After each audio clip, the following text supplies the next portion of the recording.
Welcome to the latest edition of Public Health Updates, covering breakthroughs in the past 2 weeks. Brought to you by LucidQuest.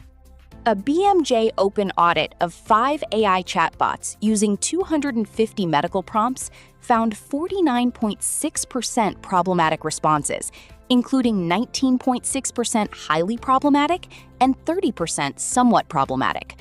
Grok showed more highly problematic outputs than expected. Performance was best in vaccines and cancer, and weakest in nutrition, stem cells, and athletic performance. Citations were often incomplete or fabricated, and all outputs were at a difficult reading level.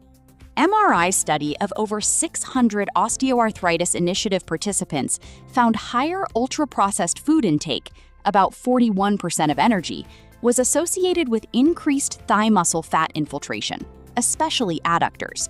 Associations persisted after BMI adjustment and were stronger with central adiposity, but causality cannot be inferred due to cross-sectional design.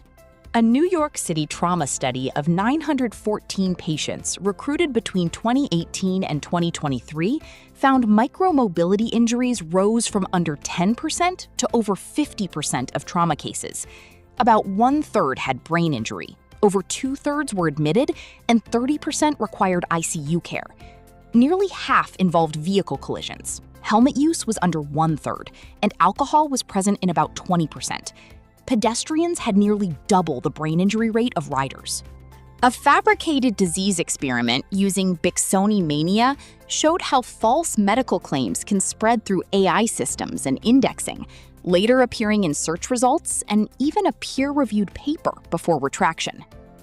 A Nature-published trial of 42 patients with OTOF-related congenital deafness showed about 90% improved hearing, with 38 responders and benefits lasting up to 2 years. Viral vector therapy delivered a functional gene to the inner ear. Children responded best, and side effects were mostly mild. A global survey of over 16,000 people across 16 countries found 70% believed at least one of 6 common health myths. Trust in health information is declining, with 51% confidence in finding reliable answers and 46% trust in media. About 35% reported using AI for health decisions. A Lancet rheumatology study found low levels of GLP-1 in synovial fluid, correlating with blood levels and showing no difference between arthritis patients and controls.